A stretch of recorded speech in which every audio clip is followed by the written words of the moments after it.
মৰিগাঁৱৰ কালিকাজাৰীত সংঘটিত হৈছে চাঞ্চল্যকৰ ঘটনা। বৰবৰী আৰু কালিকাজাৰীৰ গাঁৱৰ মাজভাগত অৱস্থিত এটা পুখুৰীত উপঙি থকা অৱস্থাত উদ্ধাৰ কৰা হৈছে এগৰাকী অচিনাক্ত মহিলাৰ মৃতদেহ। পুৱাই পুখুৰীটোৰ মাজভাগত উলংগ অৱস্থাত এটি মৃতদেহ উপঙি থকাৰ প্ৰত্যক্ষ কৰিছিল স্থানীয় লোকে। ঘটনাৰ সন্দৰ্ভত খবৰ দিয়ে মিকিৰভেটা আৰক্ষী।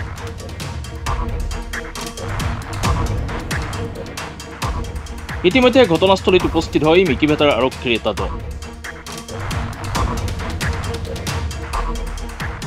এগৰাকী অচিনাক্তৰ মহিলাৰ মৃতদেহ উলংগৰ অৱস্থাত পুখুৰীত উদ্ধাৰ হোৱাৰ ঘটনাই তীব্ৰ প্ৰতিক্ৰিয়াৰ সৃষ্টি কৰিছে অঞ্চলটোত।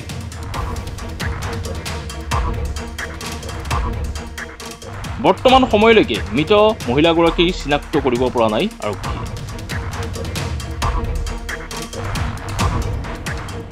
মৰত্নৰ পৰীক্ষাৰ পিছতহে পোহৰলৈ আহিব মহিলাগৰাকীৰ মৃত্যুৰ প্ৰকৃত কাৰণ। তাৰমানে আমি ৰাতিপুৱা 5:30মান বজাত আমি খবৰ এটা পালোঁ যে এই ওচৰৰে পুখুৰী এটাত মৃতদেহ এটা পৰি আছে, আৰু সেই খবৰ পোৱা মাত্ৰেই আমাৰ কালিকাজাৰী ৰাইজ আৰু সুকদল বৰবৰী ৰাইজ আহি পেলাই আমি প্ৰত্যক্ষদৰ্শী হিচাপে দেখা পালোঁ।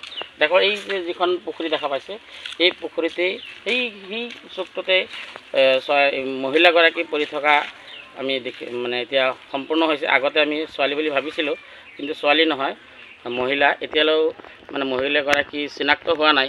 এতিয়া আমি ভাবিছোঁ খুব সম্ভৱ দুষ্ট চক্ৰই এই এখেতক কিবা অপকৰ্ম কৰিবও পাৰে, যিহেতুকে উলংগ অৱস্থাত, সম্পূৰ্ণভাৱে নগ্ন অৱস্থাত তেখেতক এই পুখুৰীৰ মাজত পেলাই দিছে, পৰি আছে। আৰু ইতিমধ্যে আমাৰ প্ৰশাসনৰ বিষয়াসকল আহিছে, উচ্চপদস্থ বিষয়াসকল ইতিমধ্যে আহিব আৰু তদন্ত কৰি আমি ৰাইজে এইটোৱেই আমি বিচাৰিছোঁ যে আমি যিহেতুকে বৰবৰী আৰু কালিকাজাৰীৰ মাজত হিন্দু মুছলমানৰ মাজত এটা মিলা প্ৰীতিৰে আমি বসবাস কৰি আছোঁ, যাতে ইয়াত কোনো বিশৃংখলৰ কোনো সৃষ্টি যাতে নহয়, যাতে দোষীক উচিত মানে চিনাক্ত কৰি দৃষ্টান্তমূলক যিটো শাস্তি প্ৰদান কৰিব লাগে, সেই দৃষ্টান্তমূলক শাস্তি প্ৰদান কৰিব লাগে, যাতে দ্বিতীয়বাৰত এনেকুৱা কাম কৰিবলৈ যাতে হাজাৰবাৰ তেখেতসকলে চিন্তা কৰিব লাগে। গতিকে সেইটোৱে আমি ৰাইজে কামনা কৰিছোঁ। মৰিগাঁও প্ৰতিবেদকৰ সহযোগত news desk report my news N.